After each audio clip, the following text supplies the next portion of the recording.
Sains tingkatan 2, bab 10, subtopik 10.2, kenyaringan dan kelangsingan bunyi. Assalamualaikum dan selamat sejahtera.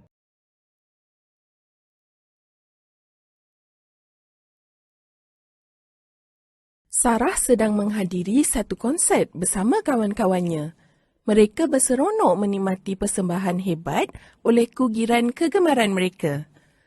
Apabila ahli kugiran memainkan alatan muzik mereka, muzik yang mereka hasilkan dipindahkan ke telinga penonton dalam bentuk gelombang bunyi. Dua ciri paling penting bagi gelombang bunyi ialah frekuensi dan amplitude. Frekuensi satu gelombang ialah bilangan gelombang penuh yang dilengkapkan dalam satu saat. Sebagai contoh, katakan gelombang ini bergerak dalam satu jarak yang mengandungi 4 gelombang penuh dalam satu saat, maka frekuensi gelombang ini ialah 4 gelombang penuh sesaat. Unit bagi frekuensi atau gelombang penuh sesaat juga dipanggil hertz. Satu frekuensi yang terdiri daripada 4 gelombang penuh sesaat adalah bersamaan dengan 4 hertz. Untuk membandingkan frekuensi bagi dua gelombang berbeza, kita boleh membandingkan bilangan gelombang penuh merentasi lebar yang sama bagi setiap gelombang, iaitu lebih besar bilangan gelombang penuh, lebih tinggi frekuensi. Gelombang di sebelah kiri mempunyai 4 gelombang penuh merentasi graf berbanding dengan 2 gelombang penuh bagi gelombang di sebelah kanan. Maka, gelombang di sebelah kiri mempunyai frekuensi yang lebih tinggi daripada gelombang di sebelah kanan. Ciri penting yang lain bagi suatu gelombang ialah amplitude. Untuk mencari amplitude suatu gelombang, ambil jarak antara titik tertinggi dan titik terendah dan bahagikan dengan 2. Ia juga adalah jarak antara titik tengah gelombang dan titik tertinggi atau terendah. Dalam contoh ini, jika setiap grid mempunyai dimensi 1 cm darab 1 cm, amplitude gelombang ini ialah 4 cm. Untuk membanding amplitude bagi dua gelombang berbeza, pertama sekali, kita membariskan titik-titik tengah bagi kedua-dua gelombang. Gelombang dengan puncak yang lebih tinggi mempunyai amplitude yang lebih besar daripada yang satu lagi.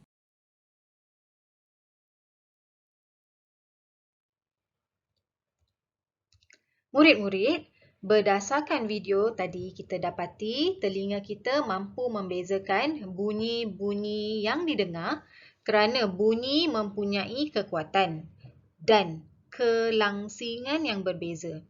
Kekuatan bunyi ni also known as kenyaringan bunyi yang dihasilkan bergantung pada amplitude gelombang bunyi. So amplitude ni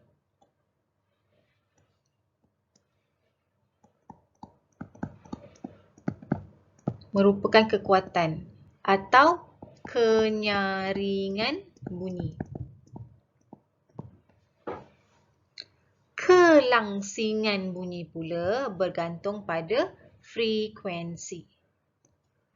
Dalam unit hertz, cikgu bagi contoh. Bunyi lembu sedang mengeluh. Mu. Mu. Tu bunyi berfrekuensi rendah. Bunyi tikus mendecit. Cit cit cit cit. Cit cit cit cit cit. Itu ialah bunyi berfrekuensi tinggi. Okey murid-murid, dalam slide ni dipaparkan perbezaan frekuensi dan amplitude. Kita tengok dulu frekuensi. Frekuensi unit SI ialah unit hertz. Bilangan gelombang per saat. Frekuensi ni ialah gelombang untuk satu saat. Frekuensi menentukan kelangsingan bunyi. Lebih tinggi frekuensi, lebih tinggi kelangsingan bunyi. Next, kita tengok pula amplitude. Amplitude ni yang menentukan kenyaringan bunyi, kekuatan bunyi tu. Separuh daripada jarak antara titik tertinggi dan titik terendah. Kita dah tengok dalam video tadi. So, lebih besar amplitude, lebih kuat kenyaringan bunyi.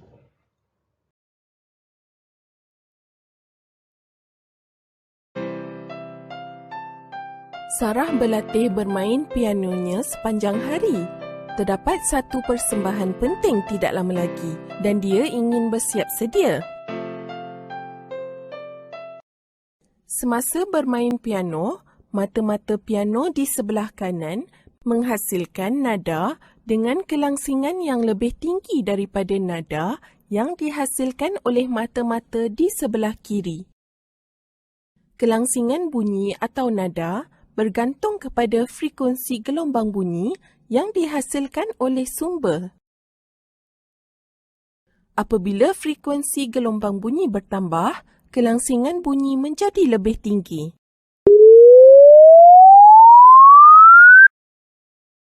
Apabila frekuensi gelombang bunyi berkurang, kelangsingan bunyi menjadi lebih rendah.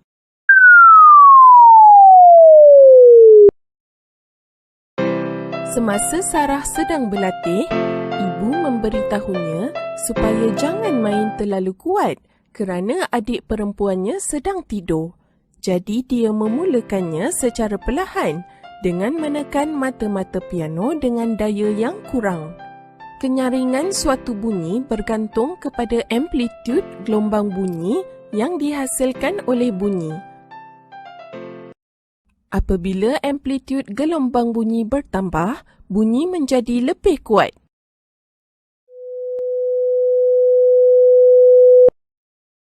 Apabila amplitud gelombang bunyi berkurang, bunyi menjadi lebih perlahan.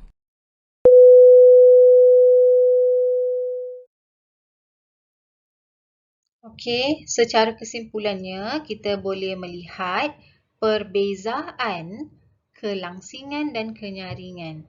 Tengok dekat sini. Kalau kenyaringan lebih mudah kita faham merupakan kekuatan bunyi.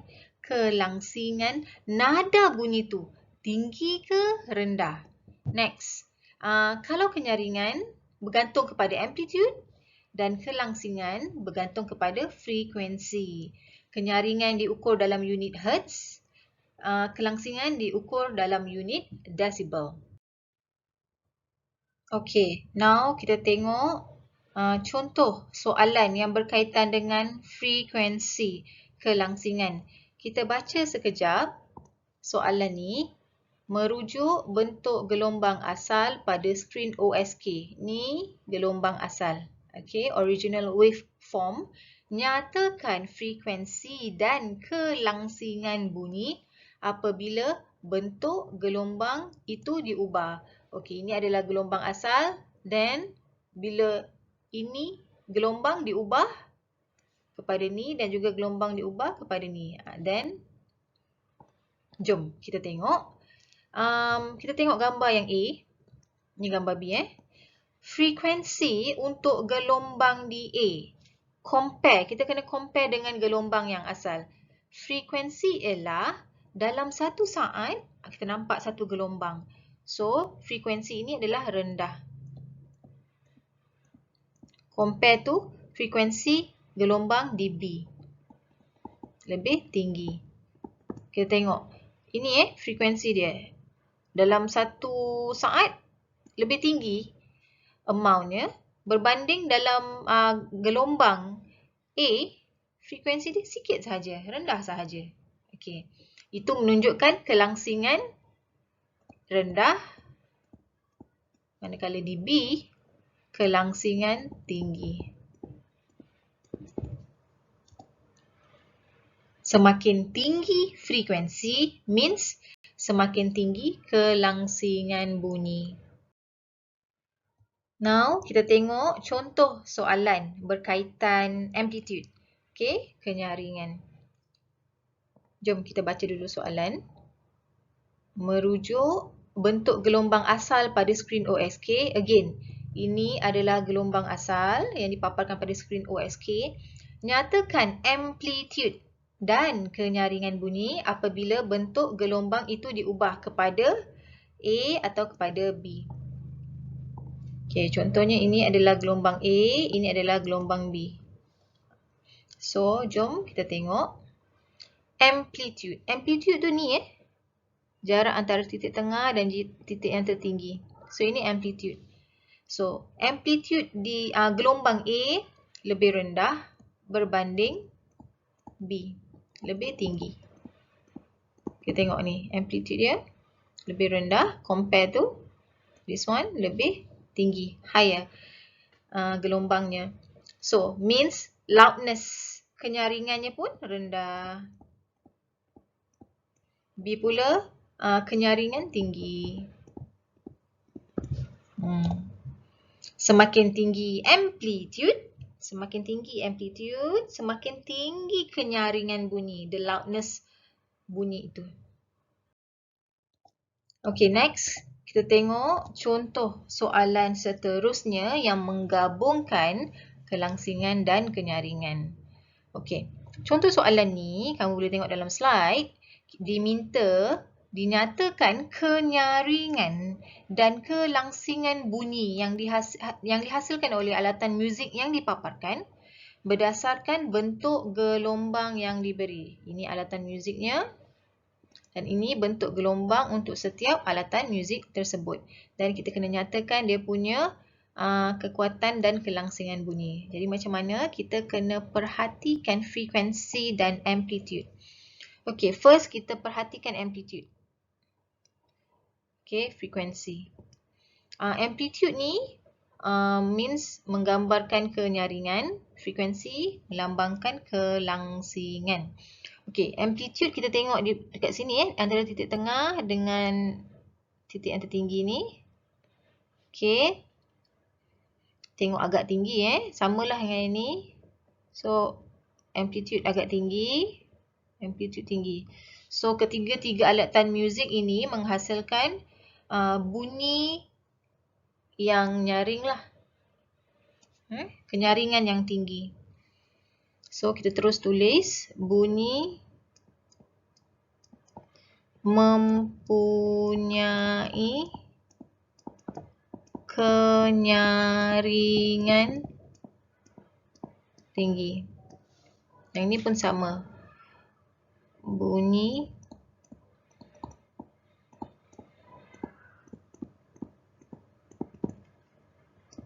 alatan muzik kan mestilah mempunyai kenyaringan yang tinggi. Kenyaringan ni in English loudness. Okay, ni loudness. Inilah kenyaringan, kekuatan bunyi tu. Dia pun sama. Bunyi mempunyai kenyaringan tinggi. Okey, done. Next, kita tengok frekuensi pula. Okey, frekuensi kalau kita tengok pada waveform dia, frekuensi ni means dalam masa 1 saat tu, within 1 second, ada berapa quantity, amount. So, ini kita nampak F dia tinggi. Sebab ada banyak wave dia. Compare to saxophone ni, frekuensi dia sederhana. 1, 2, 3, 3,5. While yang bawah sekali ni, frekuensi dia lebih rendah. So, macam mana kita nak tulis? Tadi kita tulis bunyi mempunyai kenyaringan tinggi dan kelangsingan. Kelangsingan means frekuensi lah, F. Kelangsingan tinggi. Yang ini dan kelangsingan sederhana. Dan last sekali bunyi mempunyai kenyaringan tinggi dan kelangsingan. Nada dia tu. Kuat ke tinggi ke rendah? Kelangsingan rendah. Macam tu cara jawab.